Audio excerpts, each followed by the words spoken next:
मैं हूं XYZ और आप देख रहे हैं जीरो डिस्कवरी। आज हम जिस टॉपिक की बात करने वाले हैं वो है सिंधु घाटी सभ्यता, जो कि बहुत साल पहले नष्ट हो चुकी है, जिसका वर्तमान समय में कोई भी अस्तित्व नहीं है। सिंधु घाटी सभ्यता को कैसे पढ़ना है, एग्जाम के परिप्रेक्ष्य में यह कितना इम्पोर्टेंट है, आइए जानते हैं आज इस सभ्यता के बारे में। सिंधु घाटी सभ्यता को पढ़ने से पहले हम एक स्ट्रक्चर बना लेते हैं। किन किन पॉइंटों के माध्यम से पढ़ेंगे वह सब देख लेते हैं। सबसे पहले सिंधु घाटी सभ्यता के बारे में हम जिस चीज़ की बात करेंगे वह है सामान्य जानकारी, मतलब फैक्ट। कुछ फैक्ट जो सिंधु घाटी सभ्यता से जुड़े हुए हैं उनको देख लेते हैं। इसके बाद बात करेंगे भौगोलिक प्रसार के बारे में। किन किन क्षेत्रों में यह सिंधु घाटी सभ्यता फैली हुई थी, भारत में भी थी, पाकिस्तान में थी या अफगानिस्तान में थी, या तीनों क्षेत्र में थी, कहाँ कहाँ फैली हुई थी, कौन कौन से क्षेत्र इसके इम्पोर्टेंट थे, किस किस नदी पर स्थित थे, इसके बारे में बात करेंगे। साथ ही इसके साथ हम राजनीति की बात कर लेंगे। राजनीति में किस तरीके से थी, वर्तमान राजनीति से किस प्रकार अलग थी, इसके बारे में भी बात कर लेंगे। अर्थव्यवस्था, जो कि एक इम्पॉर्टेंट पार्ट होता है किसी भी सभ्यता का, उसको भी हम देखेंगे। अर्थव्यवस्था में कौन कौन से पॉइंट देखते हैं, हम इस चीज़ की पहले ही बात कर चुके हैं। उन सभी पॉइंटों को क्रमशः एक एक करके हम देख लेंगे। साथ ही इसके साथ समाज की क्या स्थिति थी, समाज में महिलाओं की क्या स्थिति थी, समाज में वर्ग थे या ना थे, इस चीज़ के भी बारे में बात करनी है। धर्म में क्या चीज़ थी, मंदिर थे या नहीं थे, कौन से भगवान की पूजा किया करते थे, उनके भगवान किस धर्म से संबंध रखते थे, कौन कौन से धर्म प्रचलित थे, इन सभी चीज़ों की बात करेंगे आज के टॉपिक में। कल के टॉपिक में हम संस्कृति को भी देख लेंगे, लेकिन यहाँ तक धर्म के पॉइंट तक हम आज के वीडियो में बात करने हैं। चलिए देखते हैं और स्टार्ट करते हैं आज का वीडियो। सिंधु घाटी सभ्यता का, जिसे हड़प्पा सभ्यता या सैंधव सभ्यता भी कहते हैं, उसका टाइम पीरियड 2500 BC से लेकर 1900 BC तक माना जाता है। 2500 BC से लेकर 1900 BC तक। चूँकि इसका पहला स्थल या पहला शहर जो खोजा गया था वो हड़प्पा था, इस कारण से इसे हड़प्पा सभ्यता भी कहते हैं। इसके साथ साथ इसे सिंधु घाटी सभ्यता इसलिए कहते हैं क्योंकि इस सभ्यता का विकास सिंधु नदी के किनारे हुआ था। सामान्य जानकारी में हम उत्पत्ति की बात करते हैं। ऐसा माना जाता है, विद्वानों का ऐसा कहना है कि इसकी उत्पत्ति का कोई भी प्रमाणिक स्रोत अभी तक नहीं मिला है। लेकिन अभी करंट में एक न्यूज़ थी कि राखीगढ़ी में जो कब्रों के उत्खनन द्वारा कब्रों से निकाले गए अवशेषों के DNA रिसर्च के बाद पता चला है कि जो हड़प्पा सभ्यता या सिंधु घाटी सभ्यता थी उसकी एक स्वतंत्र वंशावली थी। अर्थात इसका मतलब यह हुआ कि सिंधु घाटी सभ्यता का ईरान या मध्य एशिया से कोई संबंध नहीं था, यह एक स्वतंत्र सभ्यता थी। जिस तरीके से सिंधु घाटी सभ्यता विकसित हुई, मानव सभ्यता विकसित हुई और यहाँ के कृषि अर्थव्यवस्था विकसित हुई, उसी के समकालीन अन्न व्यवस्था भी विकसित हुई। साथ साथ में दोनों व्यवस्थाएं विकसित हुई। लेकिन सिंधु घाटी सभ्यता इतनी उन्नत थी कि इसके समकालीन जो भी सभ्यताएं थीं, चाहे वो मेसोपोटामिया सभ्यता हो, चाहे वो मिस्र की सभ्यता हो, चाहे वो चीनी सभ्यता हो, तीनों की तीनों सभ्यताएं सिंधु घाटी सभ्यता के समान उन्नत ना थी। अर्थात सिंधु घाटी सभ्यता इन तीनों सभ्यताओं से अधिक उन्नत और प्रगतिशील थी। यदि इसके शहरों के खोजों के बारे में बात किया जाए तो सबसे पहले 1921 में दयाराम साहनी ने हड़प्पा का उत्खनन किया और 1922 में राखाल दास बनर्जी ने मोहनजोदड़ो का उत्खनन किया। मोहनजोदड़ो को मृतकों का टीला भी कहते हैं, इसलिए इसे ध्यान रखना। 1922 में मोहनजोदड़ो का राखाल दास बनर्जी ने उत्खनन किया, जबकि उस समय भारतीय पुरातत्व विभाग के जो प्रमुख थे वो जॉन मार्शल थे। ये तीनों ही पॉइंट बहुत ही इंपॉर्टेंट हैं। इसके साथ साथ जो भी 7 प्रमुख बड़े बड़े शहर हैं उसके बारे में धीरे धीरे आगे पता करेंगे। इसके साथ नेक्स्ट पॉइंट जो हम देखेंगे, भौगोलिक प्रसार देखेंगे। अभी तक पाया गया है कि लगभग पूरी सिंधु घाटी सभ्यता में 2800 क्षेत्रों का उत्खनन, 2800 क्षेत्र ऐसे पाए गए हैं। लेकिन हम उन्हीं सब 2800 क्षेत्रों के बारे में जानकारी नहीं लें। कुछ जो प्रमुख हैं, एग्जाम के परिप्रेक्ष्य में इम्पोर्टेंट है, उन चीज़ों के उन क्षेत्रों के बारे में हम देख लेते हैं। अगर भौगोलिक प्रसार की बात करें या क्षेत्रीय प्रसार की बात करें तो मुख्यतः 3 जगह पाए गए हैं।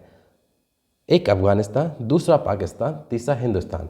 अफगानिस्तान में जो प्रमुख क्षेत्र पाए गए हैं वो मुंडीगढ़ और सोर्तघोई है, जबकि पाकिस्तान में जो क्षेत्र पाए गए हैं मेहरगढ़, मोहनजोदड़ो, चन्नूदड़ो, अमरी और हड़प्पा है। जबकि जो हिंदुस्तान में पाए गए हैं वो रोपड़ जो कि पूर्वी पंजाब में पड़ता है, धोलावीरा और लोथल जो कि कहाँ पड़ता है, गुजरात में, मादा कहाँ पड़ता है, कश्मीर में, राखीगढ़ी बनावली हरियाणा में, कालीबंगा राजस्थान में, आलमगीरपुर उत्तर प्रदेश में और दाइमाबाद महाराष्ट्र में पड़ता है। आइए जिन क्षेत्रों को अभी हमने देखा है उन्हें एक बार मैप पर भी देख लेते हैं।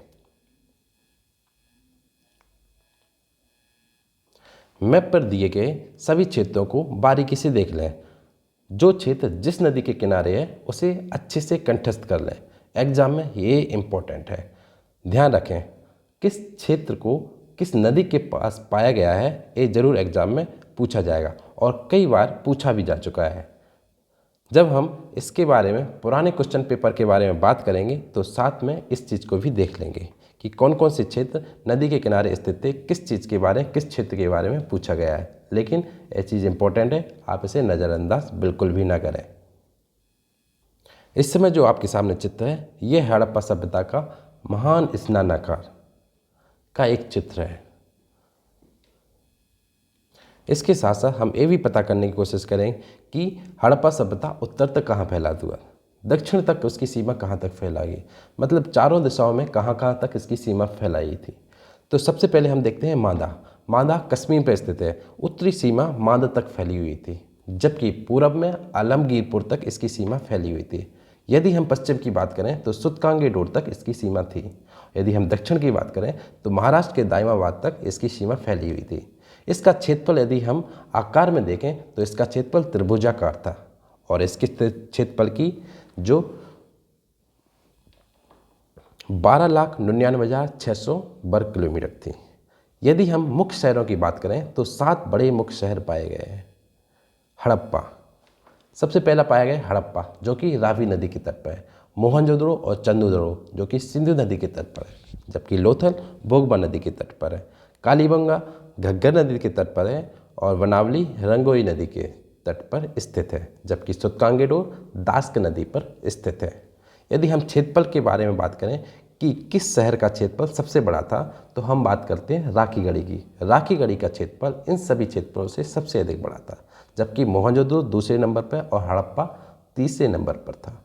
तो सबसे पहले क्षेत्रफल की दृष्टि से देखा जाए तो राखीगढ़ी का क्षेत्रफल सबसे बड़ा, मोहनजोदड़ो का दूसरे नंबर पर और तीसरे नंबर पर हड़प्पा का क्षेत्रफल था। सामान्य जानकारी और भौगोलिक प्रसार के बाद हम चलिए उस चीज़ की बात करते हैं जो इस चीज़ से अछूते हैं, जैसे कि राजनीति, अर्थव्यवस्था, समाज और धर्म कैसा था।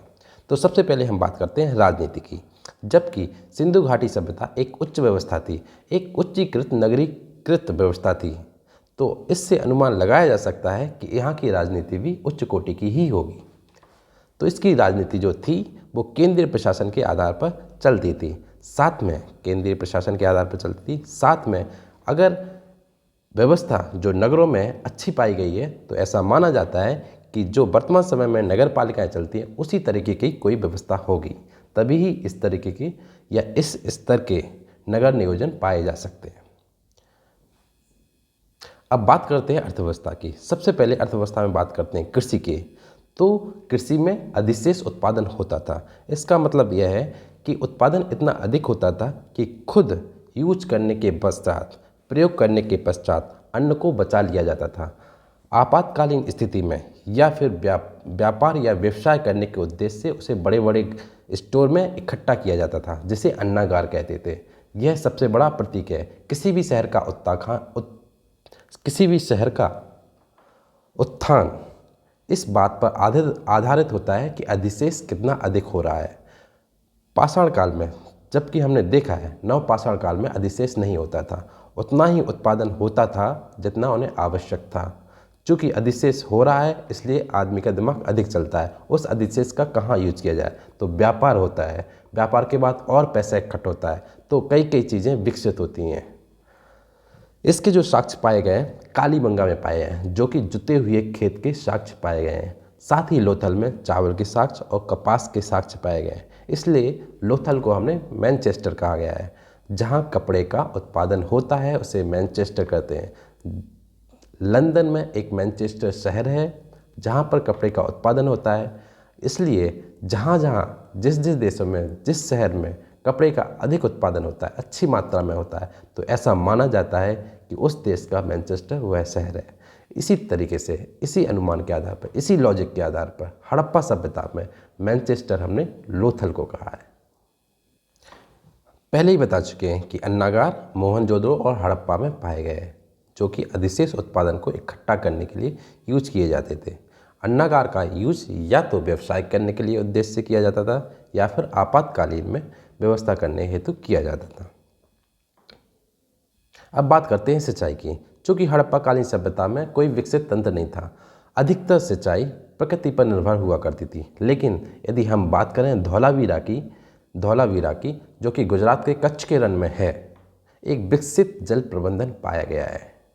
ये जरूर याद रखना। यदि हम पशुपालन की बात करें तो ऐसा कहा जाता है, बहुत सारे विद्वानों में मतभेद है, लेकिन कुछ विद्वान ऐसा मानते हैं कि घोड़े की जानकारी थी और इसके साथ सुरकोटदा से पाए गए हैं। अब हम बात करते हैं शिल्प की। शिल्प एक महत्वपूर्ण पार्ट है किसी भी सभ्यता का।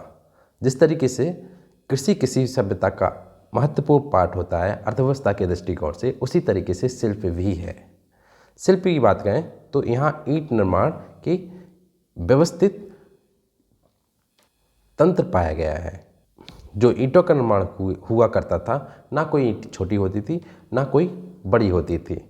कहने का मतलब है ईंट जो होता था उसका एक प्रॉपर अनुपात हुआ करता था, प्रॉपर रेशियो होता था, जिसका अनुपात हुआ करता था 4:2:1।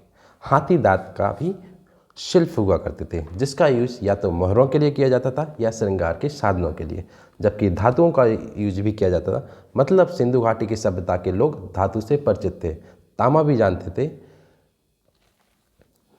कांसा भी जानते थे, चांदी भी जानते थे, सोना से भी परिचित थे। लेकिन इस बात को ध्यान रखने की ज़रूरत है कि सिंधु घाटी की सभ्यता के लोग लोहा धातु से परिचित नहीं थे, जो कि एक बहुत बड़ा फैक्टर है। जिस सभ्यता ने लोहे से परिचित हुआ है, या फिर जिस सभ्यता या जिस समय के बाद वहाँ के लोग लोहे से परिचित हुए, एक अभूतपूर्व क्रांति हो गई है। क्योंकि लोहा एक ऐसा धातु है जो जंगलों को काट सकता है, ज़मीन को खोद सकता है। वहाँ से क्रांति शुरू होती है। यहाँ के लोग लोहा धातु से परिचित नहीं थे, जिसके कारण वह जंगलों को साफ ना कर सके। इसलिए इनका विस्तार उत्तर पश्चिम की ओर ही पाया जाता है, गंगा यमुना के मैदान में नहीं पाया जाता है। अब बात करते हैं कपड़े से। चूँकि हम पहले ही बता चुके हैं कि लोथल में कपास के साक्ष्य मिलते हैं, इसलिए एक कपड़े से भी परिचित थे। बर्तन के भी कई प्रकार के साक्ष्य मिले हैं। मिट्टी के कई प्रकार के बर्तन का यूज करते थे, कच्चे बर्तन और पके बर्तन का यूज किया करते थे। एक मिट्टी के बर्तनों पर लोमड़ी, चालक लोमड़ी का चित्र पाया गया है, जो कि आज भी हमारी किताबी कॉपियों में वो कहानी प्रचलित है, लोमड़ी और कौवा की कहानी। मन का, जो कि आभूषणों में प्रयोग किया जाता था, श्रृंगार के साधनों में प्रयोग किया जाता था। इसके कारखाने का मतलब है एक प्रॉपर तंत्र, व्यवस्थित तंत्र चंदूधरों और लोथल में पाए गए हैं। इसका एक साक्ष्य चंदूधरों और लोथल में पाया गया। यदि हम व्यापार की बात करें, जो दोनों प्रकार के व्यापार होते हैं, आंतरिक व्यापार कह लीजिए या विदेशी व्यापार कह लीजिए, दोनों तरह के व्यापार सिंधु घाटी सभ्यता में प्रचलित हैं। किसी भी व्यवस्था या किसी भी अर्थव्यवस्था के स्थायीपन बने रहने के लिए व्यापार एक महत्वपूर्ण अंग होता है। इसलिए कोई भी व्यवस्था इस आधार पर उत्थान की ओर जाती है कि वहाँ की व्यवस्था कृषि में कैसी है, शिल्प में कैसी है और व्यापार की स्थिति क्या है। सबसे पहले कृषि हम देख ही चुके हैं, शिल्प देख ही चुके हैं, अब हम व्यापार देख रहे हैं। तो आंतरिक और विदेशी व्यापार दोनों तरीके के व्यापार प्रचलित थे, जो उस समय की समकालीन सभ्यताएं थीं, चाहे वो मोहनजोदड़ो हो चाहे मिस्र सभ्यता हो, दोनों के साथ सिंधु घाटी सभ्यता का व्यापार प्रचलित था। मेसोपोटामिया, जो कि दजला फरात की नदियों के बीच स्थित थी, वहाँ पर जो मेलुहा शब्द प्रयोग किया गया है वो मेसोपोटामिया के लिए ही प्रयोग किया गया है। मेसोपोटामिया में सिंधु घाटी सभ्यता से संबंधित कई प्रकार की मोहरें पाई गई हैं। इससे पता चलता है कि मेसोपोटामिया के साथ सिंधु घाटी सभ्यता का व्यापार हुआ करता था। साथ ही लोथल में डॉकयार्ड या गौदीवाड़ी के साक्ष्य मिले हैं। यहाँ से नाव के भी साक्ष्य मिले हैं, जिससे पता चलता है कि समुद्री माध्यम से भी व्यापार हुआ करता था। लेकिन सिंधु घाटी सभ्यता से कोई भी सिक्के के प्रमाण नहीं मिले हैं, जिसके आधार पर विद्वानों द्वारा अनुमान लगाया गया है कि यहाँ पर जो विनिमय हुआ करता था वो वस्तु विनिमय हुआ करता था। यदि हम लिपि की बात करें तो यहाँ की लिपि बहुत चित्रात्मक थी, अर्थात लिपि में चित्र हुआ करते थे। इसकी लिपि को वुस्ट्रोफेदन कहते हैं, जो दाईं से बाईं और बाईं से दाईं ओर लिखी जाती थी। भाव चित्रात्मक में जो अधिकतर चित्र पाए गए वो मछली के पाए गए हैं। यदि हम आभूषणों की बात करें तो पुरुष और स्त्री दोनों तरह के दोनों लोग आभूषण का प्रयोग किया करते थे, और आभूषण किन किन टाइप से यूज करते थे उसके बारे में हम पहले ही बता चुके हैं। यदि हम धर्म की बात करें तो विभिन्न साक्ष्यों से यह पाया गया है कि बहुत सारे साक्ष्य लिंग, योनि और कुब्बड़ वाले बैल के साक्ष्य पाए गए हैं, जिसके आधार पर अनुमान लगाया गया है कि यहाँ के लोग शिव की पूजा किया करते थे। साथ ही मोहनजोदड़ो में एक ऐसी मोहर पाई गई है जिस पर एक योगी की मुद्रा में एक व्यक्ति बैठे गए हैं, जिसके चारों ओर पशुओं के चित्र हैं। इसके आधार पर अनुमान लगाया गया है कि यह जो मूर्ति है वो किसी और की नहीं अपितु शिव की ही है। साथ ही इस बात का भी अनुमान लगाया गया है कि इस समय भी योग का प्रचलन था। एक मूर्ति में एक देवी के नाभि से एक पेड़ उगता हुआ दिखाई दे रहा है, जिसे अनुमान लगाया है कि ये मातृ देवी हैं। इससे अनुमान लगाया जाता है कि वहाँ के लोग मातृ देवी की पूजा किया करते थे। साथ ही सिंधु घाटी सभ्यता के लोग प्रकृति के पूजक भी थे, जिसमें पीपल, अग्नि आदि की पूजा किया करते थे। यदि हम अंतिम संस्कार की बात करें तो अंतिम संस्कार तीनों रूपों में प्रचलित थे। कुछ लोग व्यक्तियों को दफनाते थे, कुछ लोग जलाते थे और कुछ लोग पशु पक्षियों के खाने के लिए खुला छोड़ दिए थे। इस तरीके से आज का वीडियो फिनिश होता है। अगले वीडियो में हम अगले टॉपिक के बारे में बात करेंगे।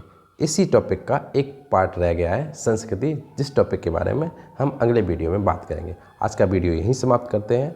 Thank you.